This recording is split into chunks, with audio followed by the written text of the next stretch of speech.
So we made our bracket and it's time to tack it and weld it into place. Now there's a couple ways you can do it. And if you have a really nice, completely flat layout table, fantastic. What you want to do is go ahead and clamp the table frame to the tabletop, and then you can go ahead, put your bracket in place, line it up to where you want it to be, clamp that down, and then tack it and weld it into place. But what happens over time with certain welding tables? You grind down some spatter that's fused to the table, and over time it might get a little wonky on you. So what do you do when that happens? Well, here's a solution. What you can do is you can elevate this frame on two pieces of material that makes contacts in 4 points. So that will minimize the probability of this getting out of sorts. So what we can do is we can take any material laying around the shop. We have some leftover 1.5 inch square tube here. What we can do is put that right there as a riser, and then we want to rise the other side. So we come over here.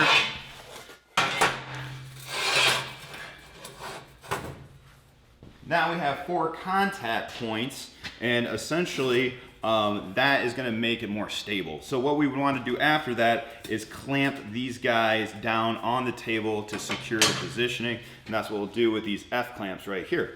Pretty simple stuff. Put that guy right there, clamp it down really tight, and then we're going to clamp this side really tight as well.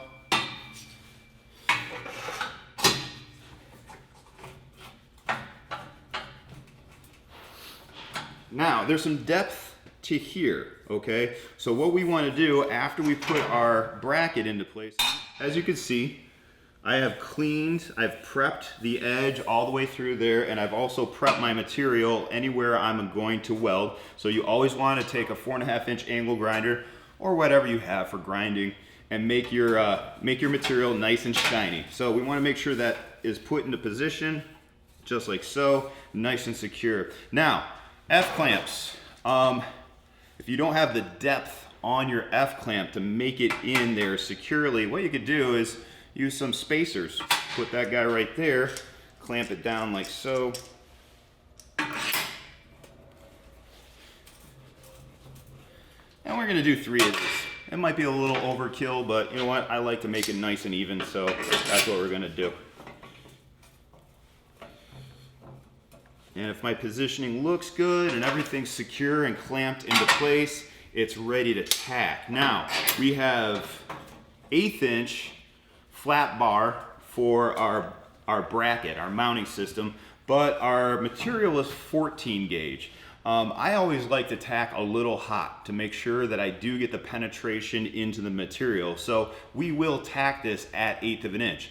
But for welding, if you feel more comfortable backing the machine off to 14 gauge, feel free to do so. In fact, that's probably what we're gonna do as well. So I'm gonna go ahead and go through my checklist after I put my safety gear on. Make sure I'm set to the right shade. I'm gonna be using an 11 shade on my shield. I'm gonna make sure that's dialed in. Then I'm gonna go through my checklist. I wanna start from the back of the machine, work my way forward, checking everything, and making sure that it's set properly for the task at hand. So, first and foremost, turn on my gas.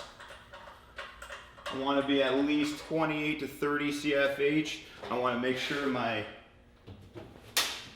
wire is engaged. That is good. I'm going to fire this guy up. I'm going to check my gas to make sure the pressure is at the right CFH for the job. And I need to use this. Yep, I'm right there. Got to go a little higher. There I am, moving forward. Now I want to go ahead and grab my work clamp and make sure that's ready as well. So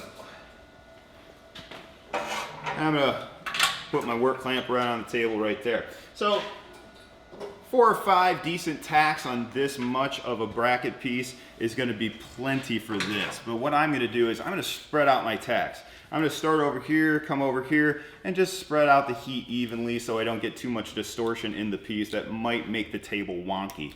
So what I'm going to start over here, and I'm just going to put a nice 2 count tack right there, move over here. Okay, let's get going, cover up. There's 1, 2, 3,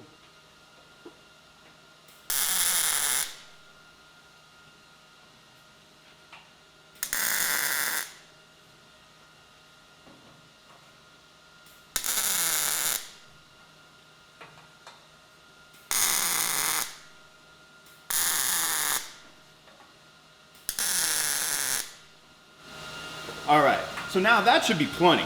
I got a lot of tacking in there. It's nice and secure. And for the most part, what I want to do is everywhere I'm going to put a screw into a piece of wood, I want about a 1/2 inch to a 3/4 inch weld. I'm also going to put a full weld across that full 1.5 inch material where this end meets this cross support here. But first, before I do any of that, before I weld, I'm going to take this all apart and make sure that this is secured in the place that I want it. If it's raised a little bit above the surface of this, we're going to have a gap between our wood and our table frame, and nobody wants that. So I'm going to take this all apart.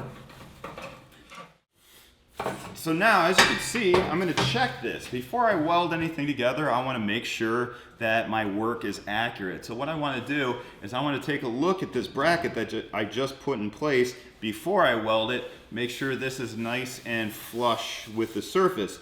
It absolutely is, so now I feel comfortable going ahead and putting those welds in where the holes are. Now, go ahead and clean your material, your tacks off with your stainless steel wire brush. Make sure all the soot is off of there. But if there were a problem with this, I can take a grinder with a cutting disc, lop off a couple of tacks, reposition this, and start again. But if you go ahead and weld, it's going to cause a lot more problems for you. But I feel pretty comfortable with this, so what we're going to do is we're just going to get in a nice comfortable position and do some welding.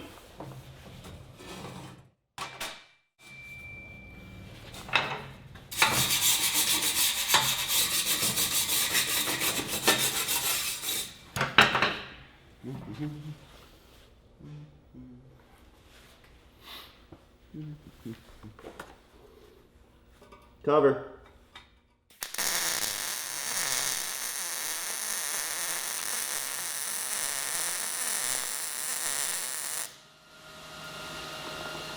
Looks a hair cold. All right, I'm gonna go up a little bit for that one.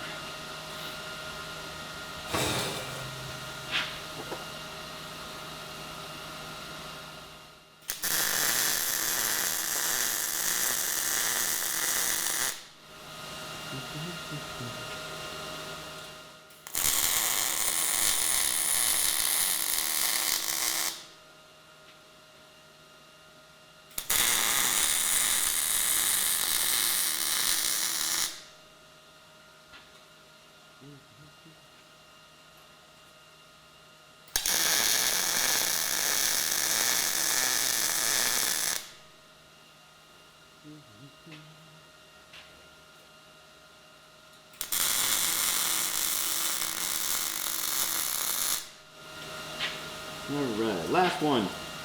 Nope, 2 more.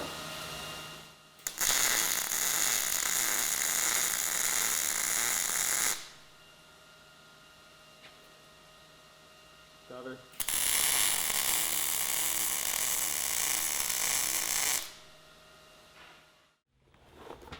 So there you have it. I put a 3/4 inch weld that lines up with each individual hole. That way it's going to be strong and secure when I put my screws into the wood. Now we're going to repeat the same process with the other side.